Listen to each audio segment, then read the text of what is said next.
Welcome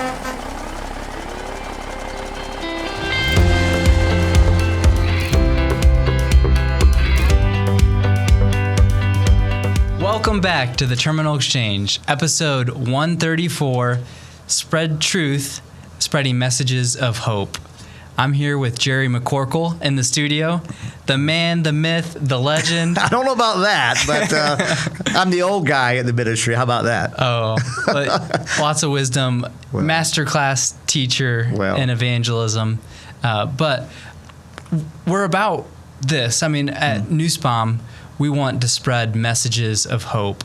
And so we partner with Spread Truth as with the ministry and provide in different ways. We've done, I think we did a Thanksgiving trip to New York with Spread Truth and financially. Just really thankful for this company and their involvement in our ministry every month. And the things that y'all have been able to provide for us allow us to take the gospel in so many different ways in Kenya. And so from the bottom of our hearts there at Spread Truth, we just want to say a big thank you. Yeah, wow. Yeah, and thanks for making this work out. So you're normally in South Carolina. South Carolina. I was in Normal for many years and moved down to South Carolina about 8 years ago.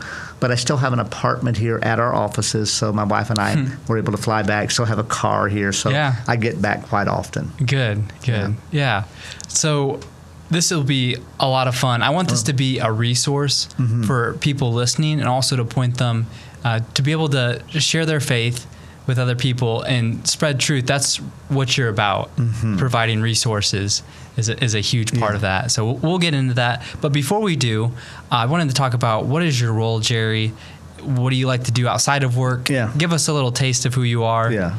Well, for lack of a better word, I guess I'm the executive director. I started it years ago, had no idea that it would be, in a sense, the broadness of where it is today. But so I started it, and in fact, it officially started in 2001 as a 501c3, and back then we called it New York City Ministries. And so over time, I think in the year 2006, we actually changed the name of it to Spread Truth Ministries. Yeah. And so, it's been a great journey.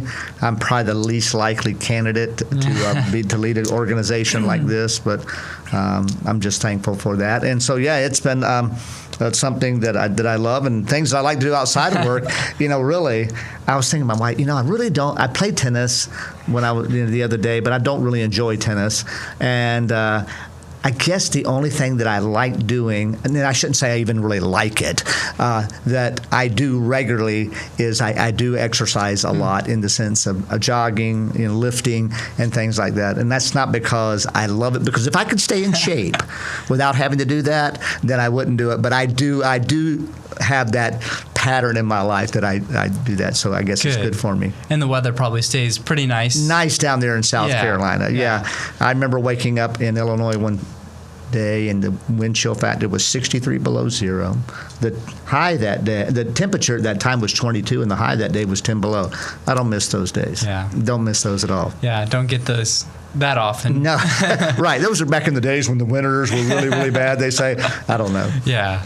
Well, talk me through that journey of going from New York Ministries. How did you even get involved in that? Yeah. What did you do before? Yeah. In 1994, I came to be the college and career pastor at Calvary Baptist here in Normal, Illinois.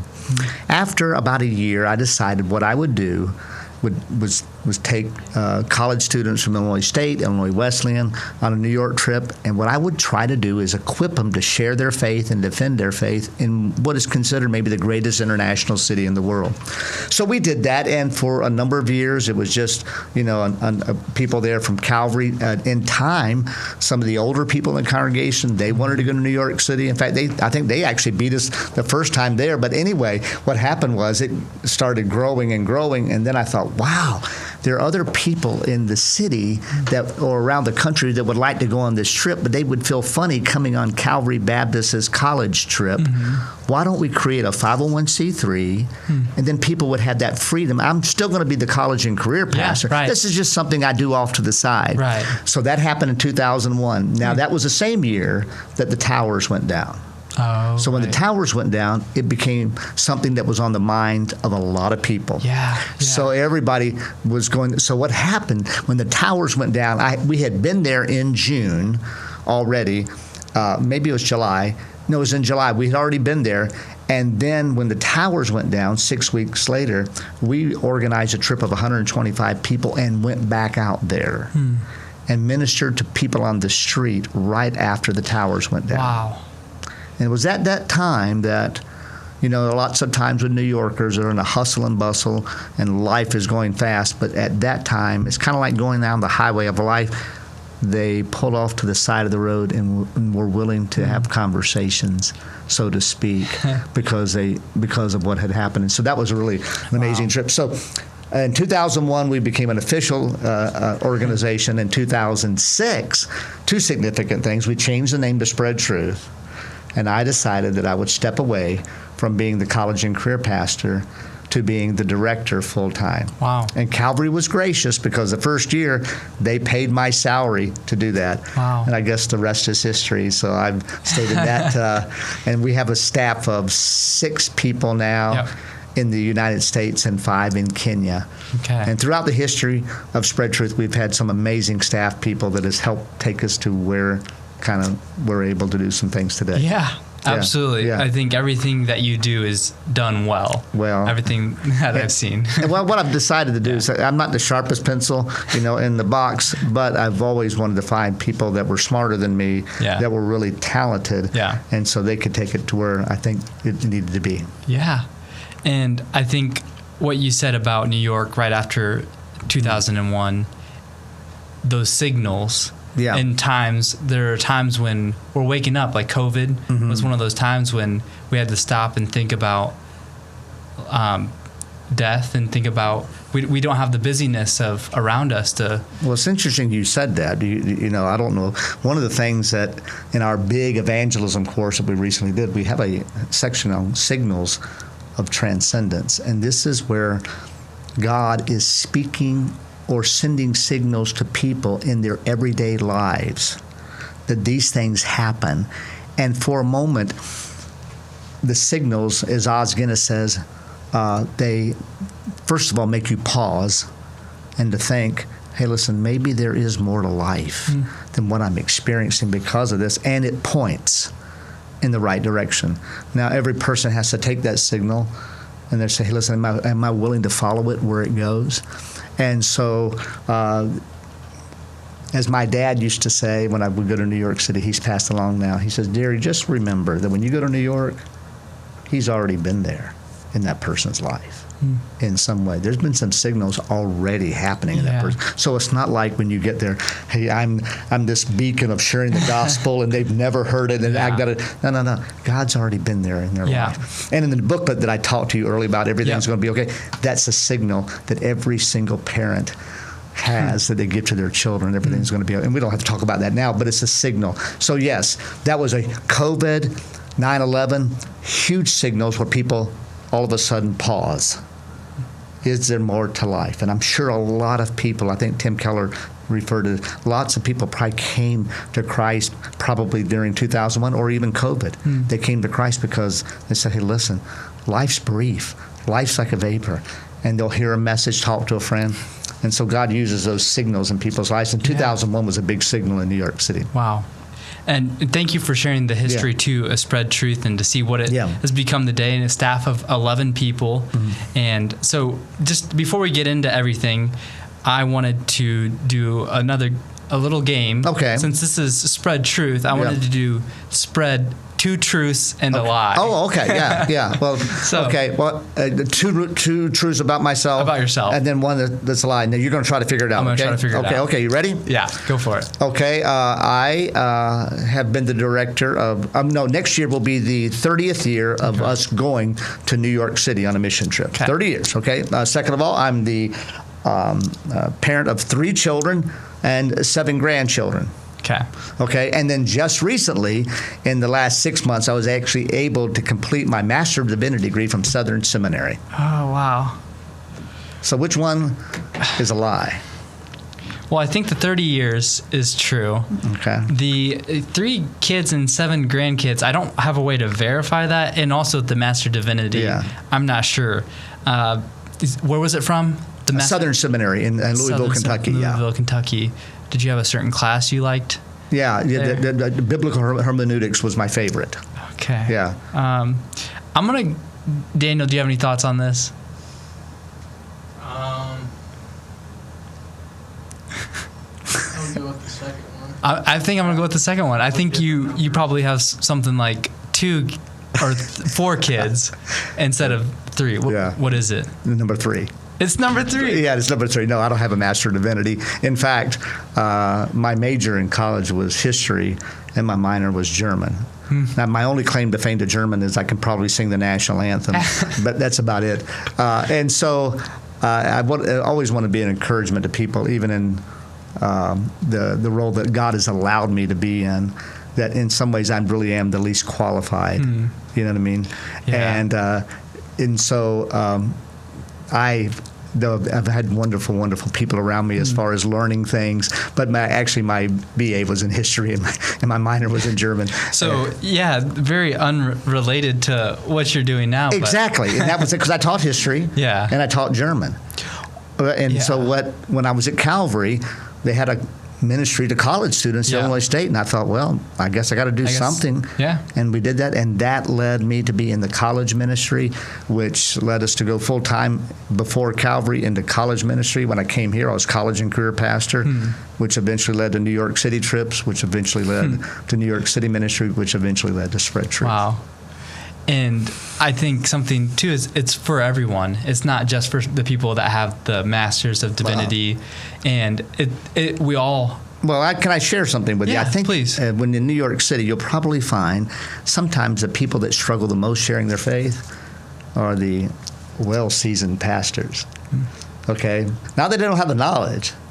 But you see, it just takes that ordinary person in the street corner that's unintimidating, that just loves people, and God uses them in miraculous ways. So I think when pastors go on the trip, they'll learn from their congregants on really how to share their faith. Wow. Yeah. And I think we talked about this before, extroverted or introverted. Hey, listen, people say, you know what? You got to have that gift of evangelism. You got to have that. You got to be that extrovert that can answer all the apologetic questions and things like that. In reality, sometimes if you're an introvert, because if you're like me, an extrovert, I'm ready to talk to people. I'm kind of like stirring in my mind how I can answer all their arguments. And it could be a little intimidating sometimes. Not that I know that much, but I'm just saying I've kind of been through all these different things. Whereas a person who may not be as sure, who probably listens better than me, who's thoughtful in the responses, maybe stumbles over some sentence, they gain that credibility with people. My mom and dad, 70, 80 years old, for many years went to New York City. They would go at a prayer station, and people would just be drawn to them because they're simple people, and they, with smiles that listen, and they probably led scores of people to Jesus. Wow. So as an evangelist, whether you're an extrovert or introvert, God uses them God both. uses that. Yeah. And everyone has different people they can reach. And exactly. Yeah, it's a great encouragement. So thank you for sharing those 2 truths and a lie. Yeah. And so before we get in, the heart of what I wanted to bring you in for too was we have our trailers on the road, and people see those and it says there is hope in troubled times, forgiveness brings freedom, love above all, and we have the Psalms. We have a series on the Psalms. So people see those, and someone walks up to you on the street and says, what does that mean? Why do you have that on your trailer? So I want people to have the ability to answer that well. And Spread Truth has resources. If someone were to come up, first of all, the trucks are an amazing idea, okay? Because as they go down the highways, these are signals. These are beeps that are going throughout the country. People are going to see, okay? And it begins a process in their mind because you never know what a person is thinking when they see something like that. And they may never talk to the driver, but it spurs something in their mind that they talk to someone else. And I think one of the encouragements could be for those who happen to have conversations as a result of seeing one of the trucks is to share with them that life, we have to admit, life sometimes can be difficult. There's just no doubt about it. And everyone in the world, because of the brokenness of this planet that we live on, is suffering some type of sadness in some department of their life, because we're talking about the brokenness that's in our society. We can see that today when we turn the TV on. From the politics to the school shootings, there's something fundamentally wrong. So our society's broken. Our relationships, oftentimes, we'll talk to people. It doesn't take very long till you get in there that there's been a broken relationship with a mother and a daughter, or a husband and a wife. We're broken internally, meaning that many of us have gone through times of discouragement, depression. So everyone in the world is a recipient of a broken planet, and it brings discouragement sometimes. And what gets you out of the bed in the morning is that you hope that today, it'll turn around, that tomorrow's another day, it'll get better. And in the Christian message, what I would just be able to share with them is that we believe that there's one story that governs the world. Okay, one story, one God, and this God here cares about you intimately. So much so that he created you. He said he's got the very hairs of your head numbered. Okay? And he's the creator from the beginning. And he brought you into his story because he cares about you and wants to give you an ending beyond your wildest imagination. And then I would probably say, hey, listen, some of the things that you are going through, and I would listen to them intently. And what I would do if I were talking to someone is I would want to ask some questions about why they were asking that question, because you want to be a good listener. And if you listen, you're going to, they're probably going to open up about their story.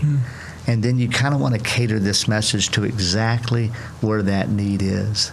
And so, but in kind of giving the solution to the dilemma, you would just share with them that the first two people in the world, they had a perfect environment, had a perfect relationship, but they decided that they kind of wanted to do it their way.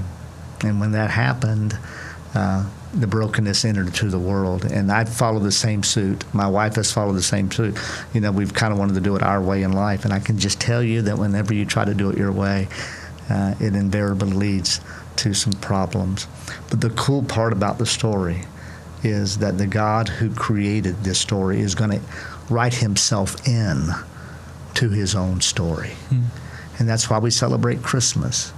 And he put on a body, and he moved into the neighborhood, and he suffered everything that we've suffered. He relates to everything that we've been through. So whatever you're going through, that you saw that on that truck and you thought, man, but does he really? You can be assured that this Jesus understands exactly what you've gone through. And then he has provided something, though, which is beyond your wildest imagination, is that by his death and resurrection, he said, hey, listen, if you'll come to me, and just say, listen, I'm a sinner. I'm in need of you. The Bible says to him that comes to him, he'll never cast him out. And he'll not only offer you eternal life, but he'll offer to be with you during the struggles that you have now. There's an old song that says, God, when you say, hey, listen, can I make it through this life? And there's an old song that says, God will make a way where there seems to be no way. He works in ways we cannot see. He will make a way for me. And that really kind of comes from Isaiah chapter 43, verse 19, where he says that he would make a road in the desert, okay? And that's so very, very important. And so God is providing in the wilderness of our lives, he is providing a way for us if we'll follow him. So I would say, hey, listen, if you happen to have a discussion because of a sign that they see like that, just ask a lot of good questions and listen with gospel ears to what they're going through, and then try to take the message and kind of cater it. And don't be afraid that, hey, listen, because remember when I said my dad said that when you go to New York, he's already been there. Well, you can be assured that when that person asks that question to you, he's already been there in their life. Yeah. And you don't have to dump everything you know on them. You think, oh man, I got this one chance. I got to give me all the tracks. You know what? Because he's in control of it. You do what's appropriate. Yeah. Yeah, because you don't overwhelm. You don't gospel dump truck on him. Like, man, it's like, deer in the headlights. I've heard it said that the gospel is not, like sharing the gospel is not A to Z, but it's A to B. Yeah. Or B to C, like moving them to the next step. Just taking them to the next step. Yeah. You know what I mean? And trusting God that someone else will take it from C to D. Yep. You know what I mean? Because he's in control of this whole thing anyway. Yeah. You know what I mean? It's easy to think, we have to walk through it all, and then they're like, all right, do you accept this? Yeah, and then they got like deer in the headlights look at you like, man, what just happened? Yeah, what just happened to me? How about just talking to me regular? I don't want a presentation. Yeah. Man. I mean, I want a conversation, and there's a difference. Yeah, a conversation. Not a presentation. Yeah, that's good. And conversations, they ebb and flow. Yep. There's back and forth. Back and forth. You're asking about their life, what they're in, what the things they enjoy in life, what their interests are, their hobbies are, things like that. Because you're really it's gonna be hard to get to really personal, intimate questions about spiritual things if you bypass their life and just what's happened to them in life. Yeah, that's important. Yeah, you got to earn the right, really, to ask those deeper questions. Yeah. Yeah. I think when you were sharing too, something that struck me was the conviction that you had. It's even if someone doesn't believe it at the end, they want to believe it. Yeah. And I've heard that. Yeah, it's kind of like I think in sharing with people, whenever you go to a movie or a play or you read a book, at the end, you desperately want it to have resolution. You would hate to go see Ebenezer Scrooge in A Christmas Carol and he go through all that he went through. And at the end, he still remained a miser. Tiny Tim dies, and that's how the movie and that's how the play ends. You don't want it that way. You want there has to be resolution. Okay, that whatever the conflict was, it was resolved at the end. We're built for that. Whether it be the Beauty and the Beast, Lion King, whatever story you read follows the same pattern as the biblical story. The biblical story, the beginning, you have it there, and you have the protagonist and the antagonist that are introduced. It is God and then Satan in chapter 3. And then you all of a sudden have the conflict. And so whenever you're watching a movie, you're not going to be drawn into it unless there's some type of dilemma. How can this thing be resolved? Okay? And then you're going to have the hero of the story come in and resolve the conflict because you're wanting for that to happen in the end. They all lived happily ever after. Whether it's from a fairy tale to the Beauty and the Beast, they're all following the same storyline. And that's because it's reflective of the big story that governs the world. So every person you meet wants the story of their life to end right. They may not know how, but they want it for them and their children. So what if you say, listen, what if I could share with you a story that guarantees you something beyond your wildest imagination? Just hear me out and listen, and then look at any other world story and just compare it and see what you think. So those are tough. But there is built within mankind these desires that the story of life end okay. And so I think it's a great way you can talk about movies and talk about reading and things like that. Absolutely. And it is the greatest story. Yeah. The greatest story ever told. Yeah. And I think you have an app called The Story. The Story. Yeah. Right? So, hey, anybody that's listening or watching, we just rebuilt it. And it's an app that will have a wonderful story film that's a 6-minute animation that takes them through creation, fall, rescue, restoration. It is contextualized, meaning that if you're reaching an Arabic population, we've gone in and changed some of the scenes from a pointed skyscraper to a round building, added layers of music in there, so it's contextualized for the audience. 28 different languages, and it's the gospel in your pocket. Now, you're not always going to have your Bible with you, but you're always going to have your phone, most likely. And so I was in Paris, France 3 or 4 weeks ago, and I met Shandon on the boat on a tour on the Seine River around Paris, and we began to talk, and he's from India, and I said, well, what language do you speak? He says, well, I speak Hindi. And so then I pulled out my phone, and on the boat there, he was able to watch and hear the gospel just because it was in my pocket. Now, we've exchanged phone numbers, we've connected by WhatsApp, and so our relationship continues. You're going to meet scores of people that come into your life that you may never see again. And if you have something that's done really well, and maybe you have a short conversation, say, hey, man, I'll probably never see you again, but can I just share with you, here, you could just do the QR code. It's just a story that changed my life. Yeah. That's all you have to do, and anybody can do that. And that's not offensive.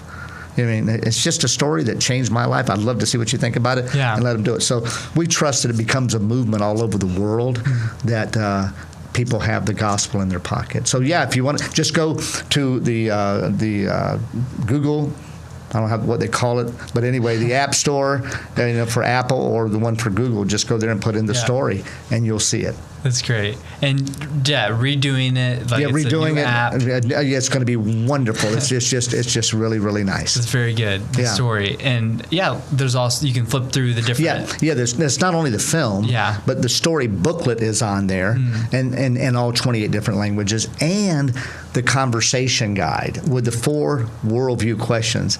So if I meet someone in New York and I say, hey, listen, I'm out here in New York, and we're just visiting here, and we're asking people 4 kind of worldview questions that we think everyone sometime in their life has probably thought about. Would you mind answering them? Well, I can do that kind of from memory, but if I have my phone there, or I'm talking to somebody from Haiti and it's in Creole, and I'm trying to struggle with him, that first question, how did it all begin, comes up in Creole. Then the answer to that comes up, and the Bible verses. And that happens in all 28 languages. So it's a conversation piece, the story booklet, the story film, and then for children, we have what's called the story maker, and so that's another way. It's like an animated video. Taking kids through creation, fall, rescue, restoration. The booklet takes them through creation, fall, rescue. So everything kind of has that same kind of ecosystem like Apple does. Well, if someone told me, can I tell you a story that changed my life? Yeah. I want to know that story. Right, yes, because it's my story. It's kind of crazy. You're not going to believe it, but here's the... And because, one of the things, helping, which has helped me even recently, is that when I was in New York City, we walked into a park, and there was a lady there having a tea party.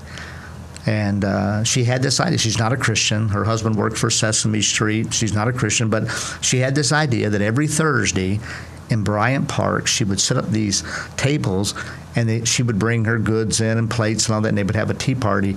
And it'd be for anybody. I don't care if you're a businessman, a homeless person, or a tourist. You're walking by, and they say it's so therapeutic. New York Times had an article on it. But she said, I asked this one question that I ask everybody that comes up. And she'll introduce herself. Oh, your name's Johnny. Johnny, is so great to meet you. I got one question for you, Johnny, before you sit down and have this thing. What's the best thing there is to know about you?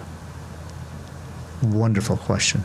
So countless times when I'm in a restaurant, I sit down with and the waitress comes by, and I say, hey, Sally, now I'm going to ask you a question now. You ready for it? I ask every person that I ask, and it's not bragging, but I want you to answer for me. Hey, Sally, what's the best thing there is to know about you? Because everyone wants to be seen. Everyone wants to be affirmed. Everyone wants to be loved.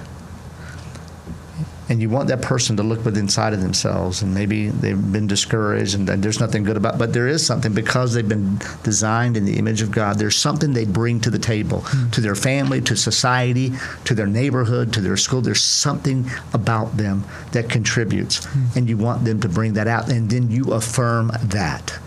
That's one step in the right direction. You know what I mean? So it's a great conversation piece. So for all the audience, if you want a great question, not original with me, you can use it anywhere. What's the best thing there is to know about you? I love that. Those are really helpful to know. Yeah, it's real simple things that can create great conversation with people. Yeah, and you said you have to earn the right to share. And the idea is that, man, if I just come barging in saying, hey, listen, let me tell you something. If you die tonight, you know where to go. Some ways, I guess there's some opportunities you can do that when you don't have much time. But if you have the time, especially because you're going to have two different types of opportunities. Some of them are going to be the sprint, and some of them are the marathon, meaning your sprint relationships are ones that you don't have a lot of time to deal with over. They're not in your neighborhood. They're people that you may see sporadically. But even in those times, it's important for you to get to know them as a person and be assured that if you don't get into a spiritual conversation at that time, it's okay. Because God's sovereign over the whole process. You want them to leave the conversation having a great experience with a person that's called themselves a Christian, and they were interested in me. Yeah. Okay, they weren't interested in me just them proselytizing. You know what I mean? They were interested in me as a person. And if you're really interested to them as a person, if you do have the chance to share the gospel, and they say, I'm really not interested, you keep caring for them, and you keep loving them. Okay, so you've got what you call your sprint kind of opportunities, and then you have the marathons, and those are ones in your neighborhood. Okay, over a long period of time. And so you just have to be faithful in kind of both of them. Just be ready in both of them. But always be gracious. Always, have a spirit of meekness and tenderness and being willing to listen. And that's something I've made the mistake on before, of not coming across gracefully. And I liked the way that you said that, sprint versus marathon. And I feel like there's been times when I've come across, I asked that question. I think we all have. If you die today and you stood before God and he asked you, why should I let you into my kingdom? What would you say? Yeah.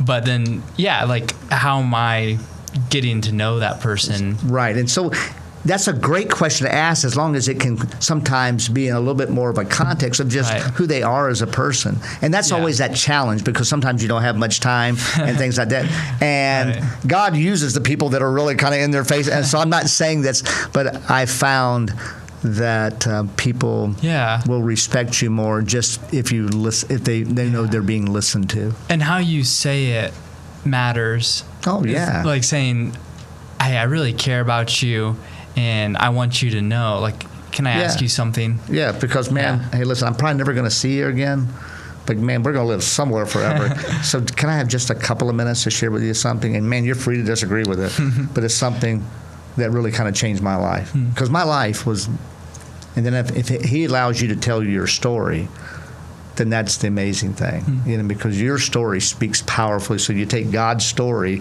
that you're ready to share, but you're intertwining that with your story.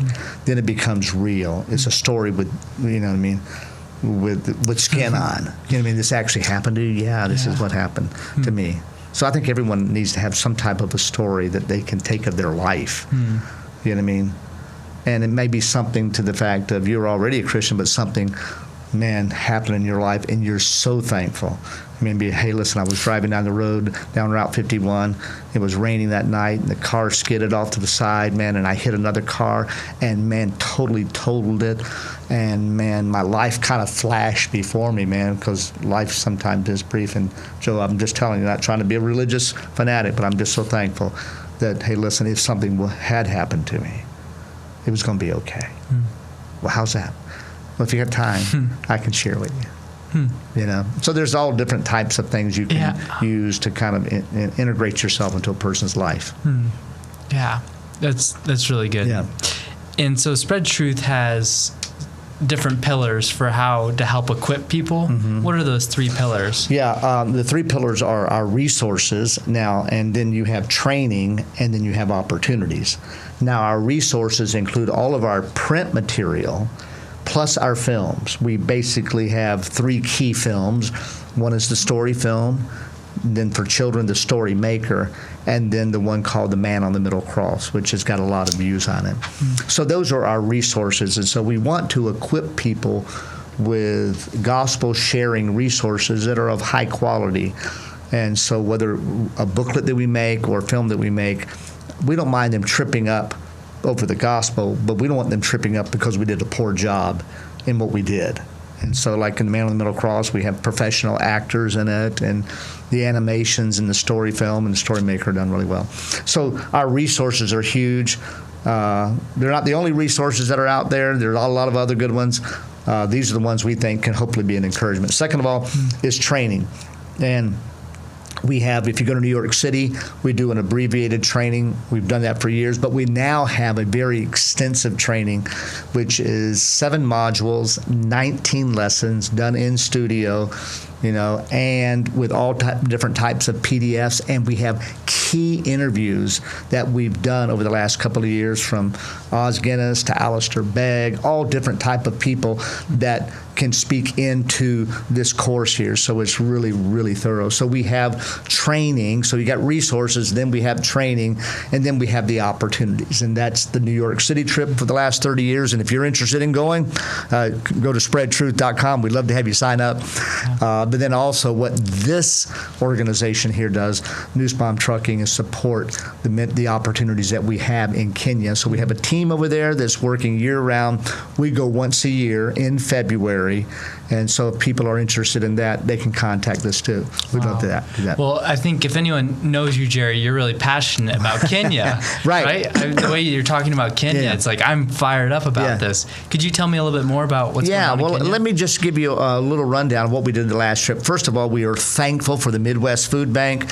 We partner with them in helping deliver food. They provide the food for us for free. We pay for the transportation of that food, and scores and scores and scores of people have been fed with hearing the gospel because of our partnership with the Midwest Food Bank. So on our last mission trip, had a big food outreach, had a wonderful time. Second of all, we do share the gospel through sports outreaches. So over the last 6 or 7 years, countless sports events, huge sports events, a 700-team soccer tournament in Meru. I mean, all different types. So we do basketball, volleyball, soccer, boxing. And so we've been able to reach tons of young people in Kenya because of our sports outreaches. Now, what makes it easier for us to do that is that we do partner with the government of Kenya, called the National Youth Council. And because of Somalia being next door and the terrorist El-Shabaab coming in trying to recruit, Kenyan government is so concerned that they reach the young people. And so we signed we just had this agreement, and so we're able to get into places because of our work with the Kenyan government. That's even allowed us to go into Zambia and Uganda and do some of the same things. So we not only do the food outreach, not only do we do the sports outreach, but we also have our own Spread Truth campus down among the Maasai people, and we, by some donors, helped build some churches. We just did a medical clinic down there. This is our third year to do a major medical clinic, going in, doing surgeries, eyes, pulling teeth. It's just amazing that what goes on there. So we're trying to minister through food, through social justice there's of medical clinics, through sports outreaches, and then we also have a girls ministry that we do called What is a Little Girl Worth?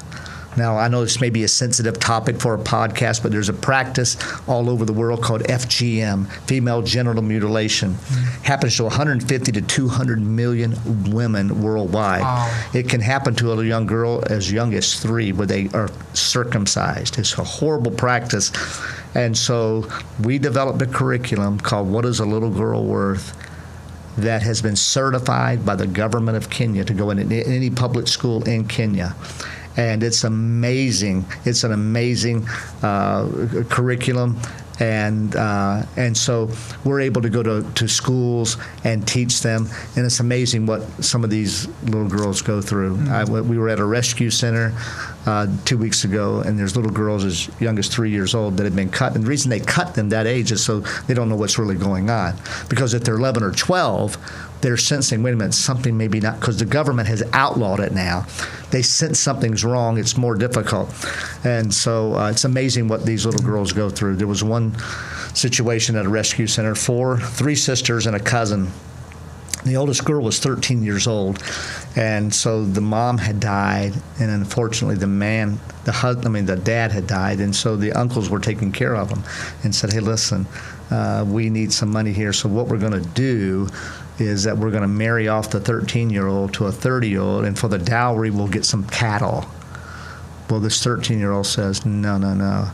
I can't do that." But they were going to force her to do it, and if she got married, she would have to be cut too. So one night on a Thursday evening, they decide, hey, listen, they took the three sisters and the cousin, and they're heading out of there. Because they said, listen, the 13-year-old, if you won't do it, we'll take your 10-year-old sister and we'll get her. So these girls, it's amazing, flee. Wow. And for the next 3.5 days, they traveled 120 miles, walking day and night to get to a rescue center they heard about called AIG. And so they would stop by people's houses just to get some food. They would drink water out of the puddles. And so when they finally arrived at the gate of this rescue center, they knocked on the door. And, of course, the guard hears them. And his feet are swollen, stomach problems. But they let him in. Well, that was a year ago. Now, a year later, we're able to see these girls, and they're just doing absolutely wonderful. So what is a little girl worth? Worth everything. And so what we're trying to do through food, through sports, through our churches, through the ministry with the girls, is be able to get the gospel out and then minister as many people. And it's this organization here, Nussbaum Trucking, that has helped us be able to do some of these things. I've never heard that before. Yeah. And to think that you're doing this with the government, yes, that God's allowed you to come into the country and work with the government, yeah, is pretty amazing. Yeah, we've been to the First Lady's place and handed her the curriculum. Wow. Met the First Lady of Kenya in New York City not long ago. Yeah. And so, yeah, God's opened up some good opportunities for us, and we're thankful. Yeah. That's really cool. Good. Yeah. Well, and to know that that's kind of the role that Nussbaum plays is on that side of thing too. Huge role, okay? And the gospel's going out on all these things. When we go in to go into Uganda or something, man, we're training pastors in the gospel. These booklets here, the story booklets, man, they're all over Kenya. Story maker booklets, all over Kenya, because we spread the word that way. Wow. And so you brought some of these booklets here. Yes, I did. I sure did. And this is the story booklet right here, which is about 3 million of these have been printed. And we hand out thousands of these in New York City. And then we also have, I thought I had it here, but, maybe the Story Maker booklet here. That's the one for children, and they're handed out in Kenya too. And so a lot of these things are going out. And so we're just blessed and just kind of doing the best we can day by day. Yeah. And so we're going to leave some of these in the driver lounge. Yes, yeah. And so for people coming through and you have some time off while you're at Yeah, here. And listen, if y'all ever need them for the drivers, let me know. We'll provide them for you for free. That's amazing. We're just thankful to be able to do that. Wow.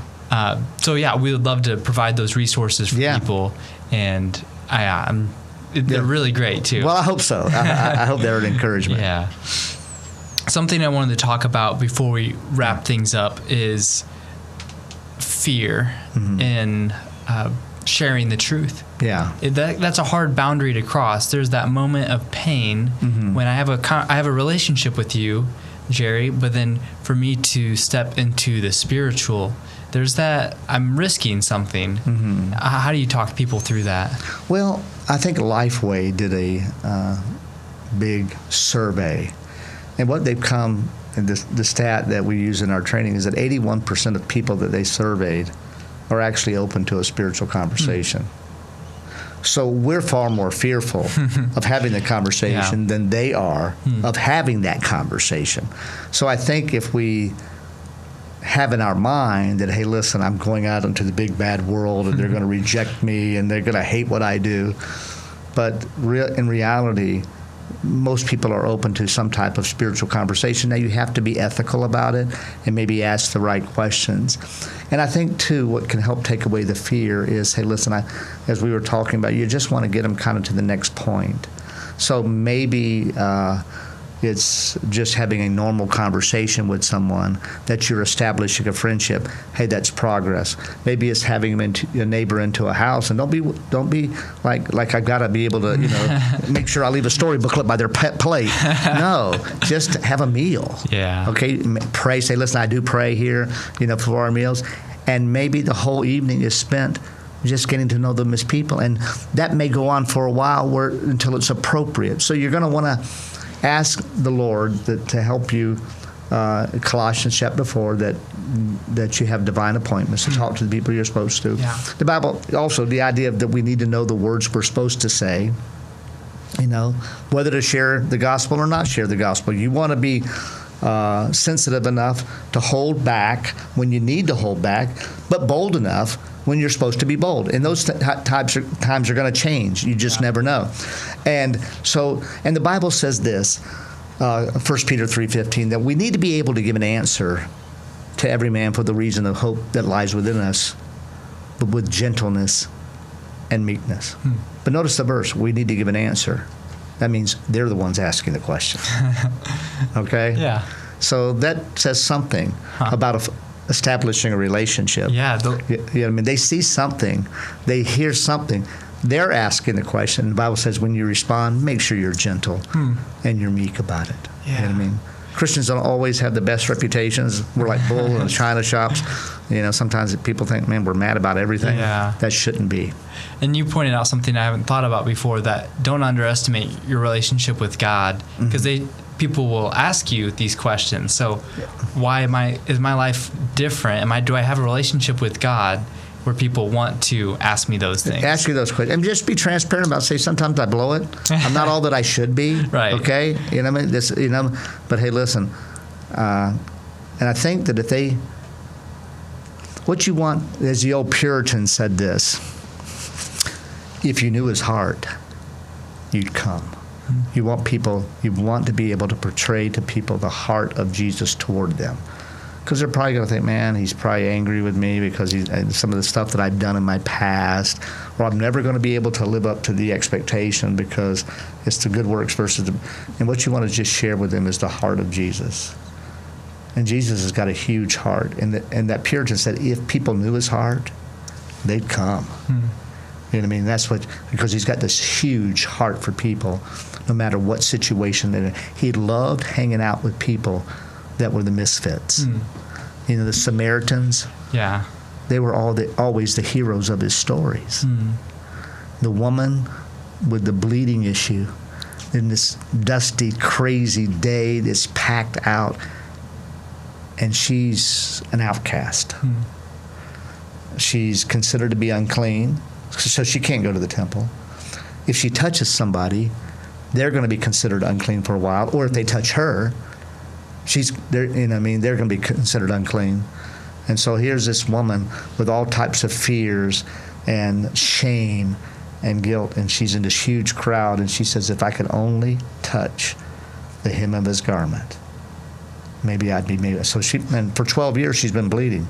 She spent all of her money on doctors, and she touches him. And he says, hey, who touched me? He knew. And now she's really scared, but he's going to zero in on her. Because that's what Jesus does. He zeroes in on the individual, no matter where you've been, no matter what your stories is. And she comes to him, and she said, I did it. And the most intimate thing he could do is call her at this point, where she's never probably been called this before in all of her life. No one's ever called her. He called her daughter, because she now was a part of his family. And you want to tell people that this Jesus, I'm just telling you, if you know his heart, man, you would want to come. You would not want to miss out on his heart toward you, because he said that if you receive him, that for the rest of eternity, according to Ephesians 7, the rest of eternity, the reason you're saved is so he can be kind to you. That's like, after a billion, that's all he wants to do is show kindness to you. Yeah. That's pretty crazy. Yeah. That's the God we're talking about as the author of this story. Not some type of God that when you get there, your good works outweigh your bad ones, and can I make it in? That's not his heart. Yeah. And the biggest sin we have probably is that we constrict the heart of Jesus. It's a lot larger than what we think. So Yeah. I've gone to preaching now. I need to shut up. No, it's good. It's a lot of thoughts running through my head, but we get it backwards. Yeah. We think we have to be worthy to come before Him, No, and to perform, and then He'll accept us. No, But- you know what I mean? And we would never be able to reach that standard. And the nice thing about it is when Jesus saves us, the Bible says we're declared righteous. And that moment that you receive Him as Savior, you're declared just as righteous as Jesus is. Yeah. And He loves you. God the Father loves you just as much as He loves His Son Jesus because you're placed in Him. Pretty crazy stuff. I'm Crazy. declared righteous. That means all my past, present, and future sins are taken care of. All of them. Now, I still have to go to Him for a relational sake, confess them to Him. But from a judicial perspective, Right. they're all taken care of. Because if you had to pay for one in the future, you're done. You're done.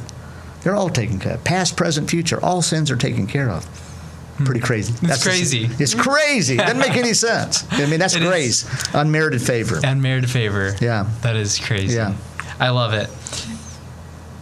So I have this in here, a story of failure that we could possibly learn from, or success when Yeah. you tried to share the gospel with someone.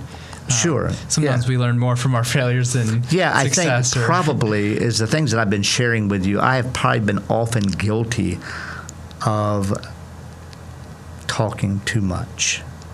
Okay? Meaning that because I've studied some of these things and some of the tough questions that maybe I've wanted to win the argument in a nice way. You know what I mean? Rather than being concerned about that person that I'm talking with. And so I think I've learned through multiple probably times when I've done that is to really be concerned. So as I look now at my friend David, I won't give you his last name, but I probably met in a park 15 years ago in New York City. He's a Jew, retired dentist, very wealthy. And he knows where I'm coming from. He's heard that. But we're friends. And when the hurricanes happened in South Carolina back in September, he calls me just to make sure I'm doing okay. Wow. This past November, I took he and his wife his girlfriend to a show, and so I'm learning now that I'm just one part of the process of something that's far bigger. Same thing with our neighbors. With my wife, we have neighbors that don't know Christ, a Muslim lady.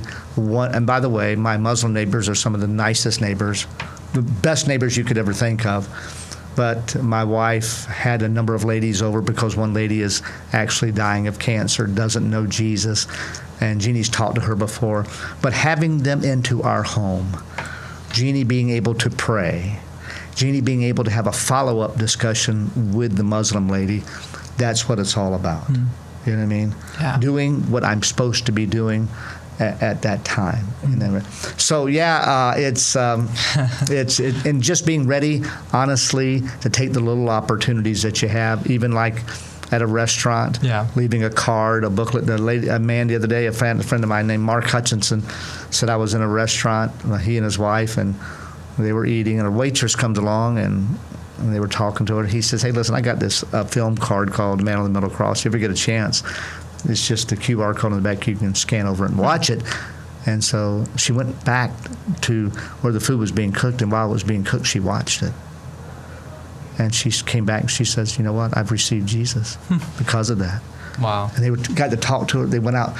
His wife went out to the car and got her own Bible that she'd been using and gave it to the girl. Wow. Follow up this, and so it was wonderful just because you're just faithful. Kind of. So but never be discouraged because I've planted far more seeds than actually have come to fruition. So just be faithful just scatter the seed wherever you can, and then realizing that God's the one that gives the increase. And if you're faithful. I've had girls go to New York City, two girls I think in particular who've gone for probably 15 to 20 years. They've shared the gospel, and guess what? No one's ever got saved. They think, "Oh man, I'm the worst." You don't want to go on my team because if you go on my team, no one's going to get saved. But you know what? There's going to be a day in heaven when all the stories come together. because those seeds that are planted there, someone else followed up on, and you never know what God has done in people coming to know Christ, just being faithful. So some people have never led anybody to Christ, but they've handed out a tract, they've had somebody over, they've shared the gospel and got rejected.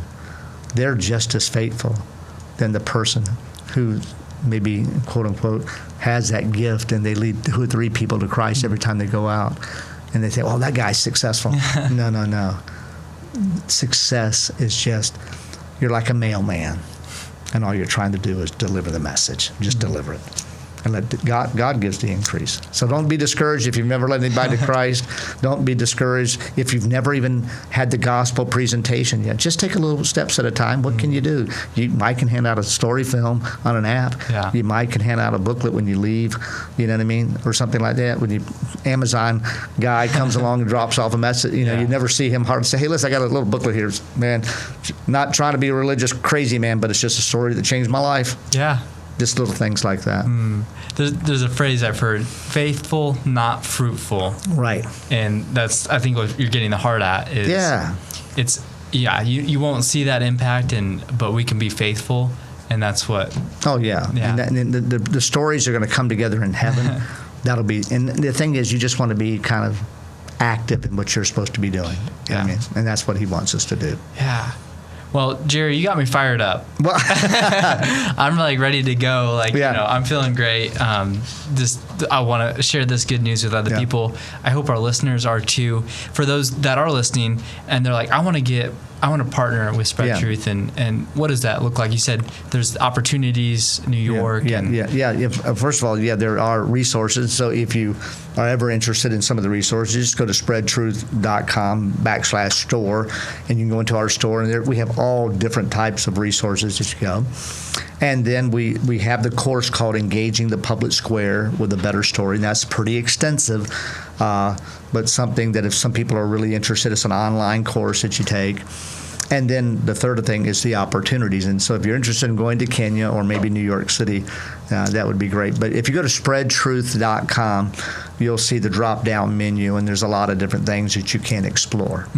But on behalf of Spread Truth, I want to say a big thank you to Nussbaum Trucking and to Brent especially for their heart for the gospel. Love what you're doing on the road, and God is going to take those things that you're doing, and you may not always see the fruit, but there's a lot more going on than what you realize, and it's going to be cool when we get to heaven and those stories come together.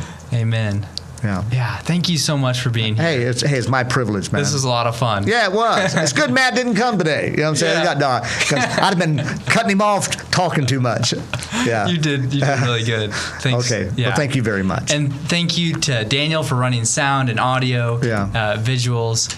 And our listeners, thank you for listening. Until next time, stay purpose-driven and own it every moment. Hey everyone, this is Caleb from Nussbaum Recruiting, and I'd love to answer any questions you have about driving with us. Give us a call at 309-268-1199 or visit nussbaumjobs.com. Hope to talk to you soon. You've been listening to Terminal Exchange, the official podcast of Nussbaum Transportation. If you're enjoying our content, please leave us a review. Your reviews help us spread the word about these important topics and invite more people into the conversation. You can rate and review us on your podcast app or visit us online at terminalexchange.org. New episodes arrive every other Tuesday, so be sure to subscribe wherever you get your podcasts. You can also follow Nussbaum on your favorite social media platforms and be the first to know when new episodes are released. Thanks for listening. Until next time, own every moment and stay purpose-driven.